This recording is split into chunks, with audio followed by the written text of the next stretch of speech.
you got to do when you're getting asked to do an exercise, you need to create a project that's logical for the exercise. It's creating a new project. You go to this. This is a new file. This is a new project. You start by going new project, which is also available in the file menu. On the new project, you would choose a Java application. You'll notice that you can actually create other projects as well. And when you go to files, you see you can also create C++ and do other.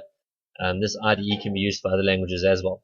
I'm going to call this Arrays101 memo, and I'm going to place it in our Google Share under Matric 2017, and I'm going to call it. I suppose I could put it in the memo for the actual exercise. IT General Resources, Exercise, Arrays, and then I'll put there, call it 101 memo.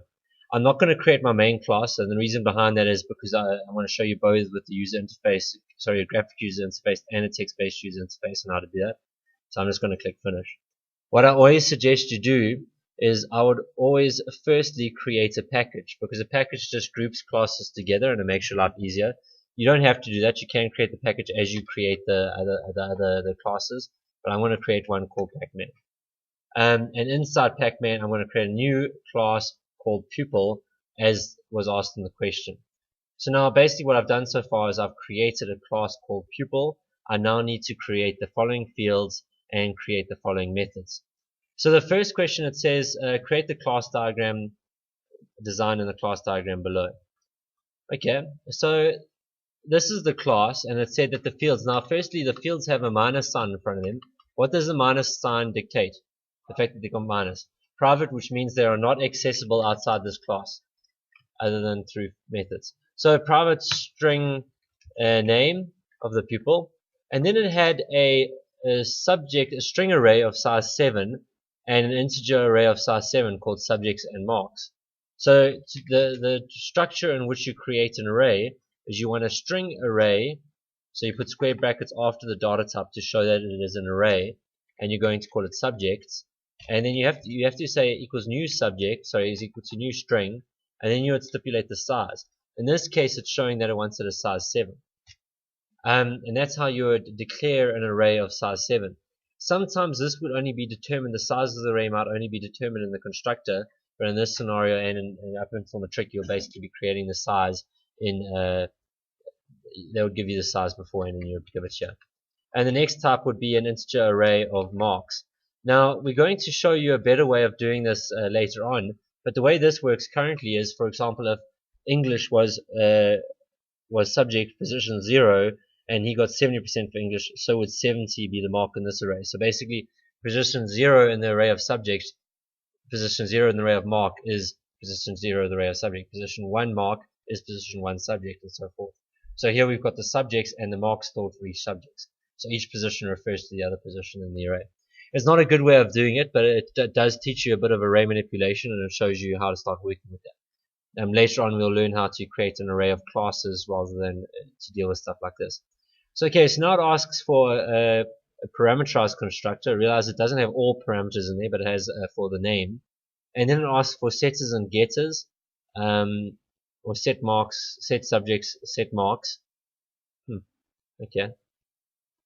Those don't make any sense, but they might tell me over here what it wants me to do. Okay, so let's just start off by creating the constructor. So I'll insert constructor, and the constructor is going to receive the name through.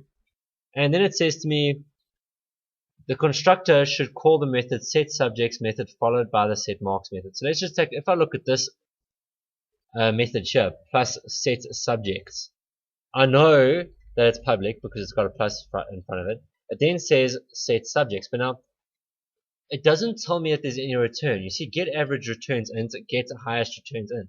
And now this is the constructor. This is not a constructor, neither is this. Because it's not a constructor but it's got no return statement, the return type is void. So we're going to have a method called setSubjects. And we're going to have another method, according to this, called setMarks, which is also public, which is also void because it doesn't return anything. We're going to call it setMarks. And we're going to have another method when we get further down called getAverage. Now, public, this one does return a data type. If you look at the method structure, it says it returns an integer. So int get marks, get what?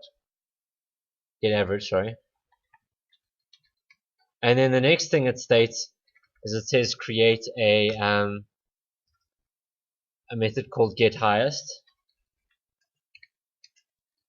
And this said it would actually return, what have I done wrong there? The question said it would return a string. Because if you look at the top here, it says the data type getHighest is going to return as a string. So I should have got that to return a string. And the last method asks for a toString, which I could then go alt insert, create a toString. I'm going to untick both of those and I'm just going to generate. Alright, now you'll notice that it's come up with red underlines, and the reason why is this says that it's going to return a numerical value, but it hasn't. So I'm just going to return a -1. Just to get rid of the red underline, I'm just returning a null value. I wouldn't return 0 because 0 is technically a position in Java, so this should, sorry, thank you. This should return a string, so I'm just going to return a string. I only do that just to get rid of the red underline. I don't like red underlines, so I just get rid of it.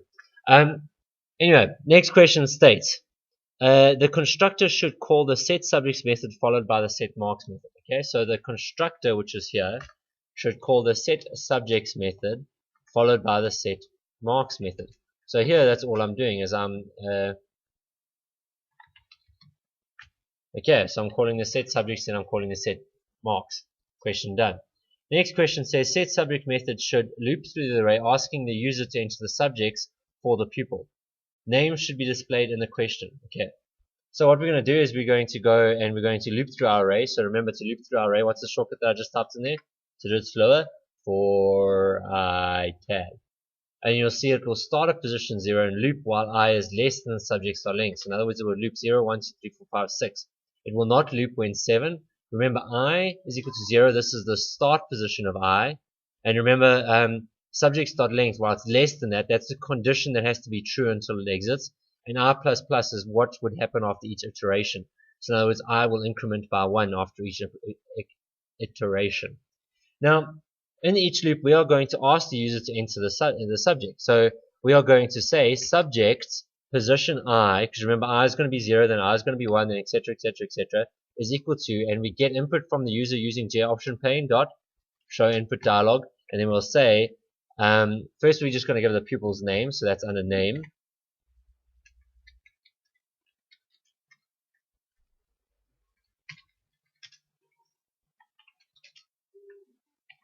Now, all I'm doing here, a couple of things that I want to reiterate here. One, I've referred to the field name. You have to make sure that name has been given a value. In other words, here in my constructor, I give name the value before I call the setSubjects method. If I called the setSubjects method before I called this method, and I try to refer to name, it would throw an error because name doesn't have any value yet. So that would throw an error. And when I say please enter subject number, I'm stating you need to enter, so I'll say, Tom, please enter subject number 0. Please enter subject number 1. Please enter subject number 2. Now, generally speaking, do users like getting called please enter subject number 0? So what you could do is that and just say please enter subject number 1. So the user doesn't have to know that it starts at 0. But your guys' choice. But this is just to make it a little bit more user friendly. So you're saying, whatever the person's name is, please enter subject number 1, 2, 3, 4, 5, so they know it's new. Am I making sense here? Okay, so now the next question it asks you, it says, method should loop through the array and ask the user to enter the mark for each subject. Now here, I expect you to say which subject you're entering the mark for. Now, this part, I'm not sure if I've even gone through with you yet, but perhaps I have, perhaps I haven't. But I think this one you might not have known. Now, again, I'm looping through my subjects. When as soon as you're dealing with an array, you loop through them. And now what we're going to do is we're going to get the user to enter the marks for the subject. Now we know marks is an integer, isn't it? So I need to now get this equal to an integer. Now how on earth am I going to convert what the user's entered into an integer? Now there's two ways of achieving this. One is by something called integer, which is a class, .parsin, which will take a string and return a numerical value. Now I'm going to do this in two steps. I'm going to first go string S mark, just so that you guys can see this. And this I'll just ask the user to please enter the mark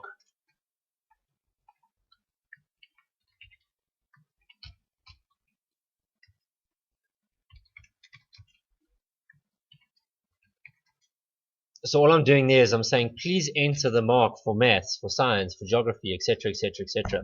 And that would be as a string, and that would be held temporary in this temporary variable s mark. I now want to change s mark into an integer. An integer dot parseInt will do that. Am I making sense? Okay, so integer dot parseInt will do that. Now another way of doing that, integer dot parseInt is probably the better way. You're using a method to translate that, and it is a way to do that. So integer is a class. You're using a method called parseInt. Another way of doing that is actually by casting. Now casting is perhaps less like you see here, it doesn't allow us to cast a string. Okay, so it won't allow us to. Never mind. Okay, so stick to integer dot parseInt in other words. Alright, it allows you to do with other data types, but it looks like strings doesn't allow you to put into a data type here. Okay, so anyway, so you integer dot parseInt again, you make use of your control spacebar to make sure your casing is correct, and then you would send the string through to this method. This method, one thing I want to show you when it comes to this method, you'll see there that it shows you what the parameter should be a string, and the data type it will return as an integer.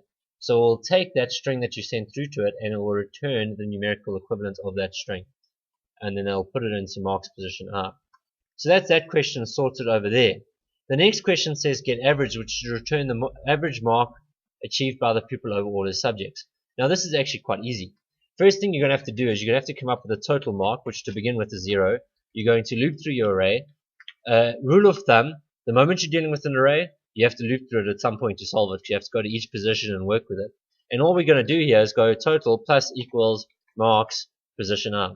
So all that's going to do is it's going to come up with a total, and what we want to return is a total divided by marks dot length.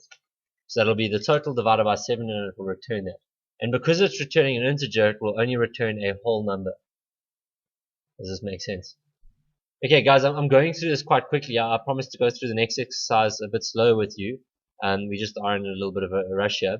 The next item that we're going to talk about, it says there get highest, which should return the subject of the mark, the subject name in which he achieved the highest mark.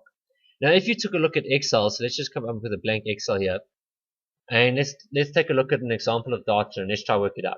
If we have position 0, 1, 2, 3 in my array, and we have maths, IT, science, and history, let's say, and we achieved a 60, a 90, a 70, and a 60.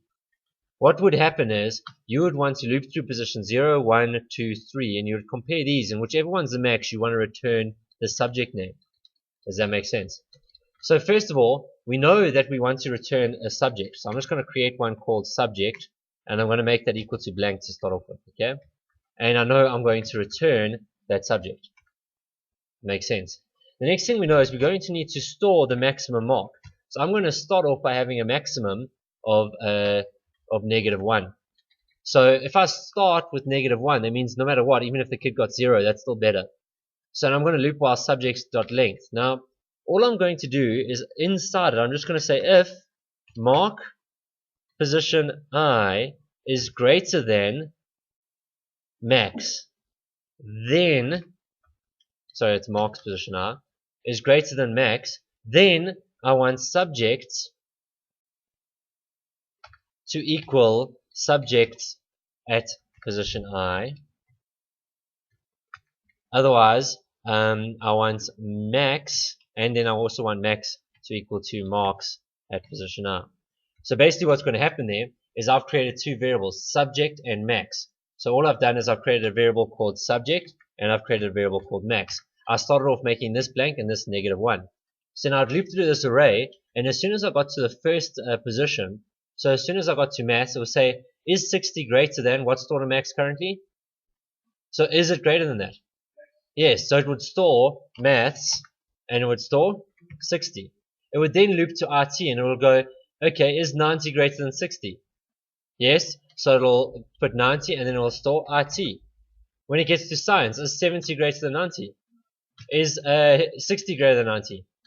So then it would go to here, which would exit the loop, and then return, what subject will return? IT. So all you've done is you store the max. So no matter what, you have to iterate through each position to determine which one is the max value. And when you iterate through each position, you got to check, is that one greater than what I've currently seen as a max? Now, believe it or not, we do that in our heads. If I asked you which the max was here, you would have had to look at all of them before you could tell that. But yet we don't think about that. People don't think, oh yes, I looked at maths, I looked at RT, I looked at science. They said, oh, shit, because it's RT, because it's RT. I know it's great. But subconsciously, we look at all of them. In our heads, we've acknowledged every single mark there. So you have to actually tell the computer, look at each position. If it's greater than the previous position, or what we originally thought was the max, we store that as the max. Does this make sense? And you have to be very, very specific when it comes to that as far as this is concerned. Alright, so now the next question states, if we're moving on, I've got 4 minutes left. It says they create a toString where each will return the pupil, so each pupil will look similar to the example below. So we'll say Tom and all his marks, and is Tom got an average mark of achieving, RT achieving, got the highest, okay, so it's got his average there, and then it tells me what his highest is. Okay, so to do that, now, interestingly, I think I read this gets higher strong. It says there, they will return the subject and the mark of the subject in which he achieved the best in. So I actually don't just want subject here, I want subject plus. So in other words, read your question. Okay, I didn't read the question because I'm a little bit rushed, but I asked you to return both the subject and the mark, not just the subject. And in our toString, it's asking for the pupil's name. So correct, we want the name. But we also want all of the, what do we want? String. We want the list of subjects. So we want a list of subjects with the marks. And how would we get that? We would loop through it. So we would loop through our array, and we would add to our string, or a temporary string, plus equals. What does plus equal do? It appends it, okay? Remember over here, because I only want one value, I'll override by using the equal sign. Because here I want to append, I use plus equals. And I'm going to say plus equals subject at position I plus a tab plus marks at position I. So all I'm doing there is I'm saying, and then I'm going to put at the end there \n, which is an enter. So it says they add the subjects at position I, so it'll go English, Afrikaans, whatever, and then put a tab, then the mark for that subject, then put a \n, which is an enter. So subject with marks is now going to contain the marks, or this here, English, So over here, I want Tom, so I want the name, which is what we got here. I then wanted a enter, so \n. I then wanted the subject with marks. I then wanted the average of 79%. So if I take a look at that, plus average, I'm going to put a capital letter there because it's prettier. I'm going to put a \t after the word average, and I'm then going to go get, I'm going to run the method, get average. So you see, I can call a method. That's the purpose of methods, is to separate your problems into different problems, and so you can reuse it. So it's not just be one area that you can reuse it. And then it's got an enter, and then it says Tom has a average mark of 4, blah, blah, blah.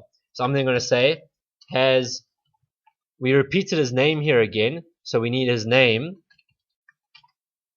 Okay, first we will need another \n, then we would need his name, then we would want got the highest mark 4. Now if I take a look at this, it says RT achieving 90. So now in this case I use the \t, but what it should actually say is achieving, hopefully not in capital letters, achieving marks, position R. Done. Now the next question it says is create an application that will create an instance of the pupil and display it in the toString. So let's go ahead and do this. So now I'm just going to do this with a text-based interface. We've got 1 minute, so I'm not going to have time to do both. For now I'm just going to do a text-based interface. So I'm just going to call it TBI. They asked you to call it something else, you would ask it to call it that. And I created it as a main class when you want to create it as a text-based interface. And all I'm going to do is I'm going to create a new instance of pupil P, and I'm going to call it, I'm going to give that pupil a name of my own name, Craig, semicolon. And then what we're going to do is we are going to then print it out. So all I'm going to do is either can do a joptionpane.showMessage dialog, or I could do a site, your choice. I'm just going to do a site, and then I'm going to go p.toString. So we're going to test if this works. So now if I press play and I run this, So that will create an instance of the pupil, and that will print it out. Okay, just as the bell goes, and now blaming the computer. Yep. Okay, so it says there, please enter subject name. I'm just going to make up some stuff quickly. Now I'm going to enter in 7 subjects. Blah, first paste, first paste, first paste, first paste. 123 because I'm that good. Now you will notice mine's going to fail, isn't it? Okay. Now you check there. It says there, Craig got 123, 321, blah blah blah blah blah. Average of 147. Booyah. Craig got the highest mark for. Ooh, that method didn't work. Okay, so now the question is, oh, you know what? I didn't go plus get highest. Silly git. Okay, guys. Anyway, I just didn't add that method at the end of that string. That is the memo for that done. Thank you.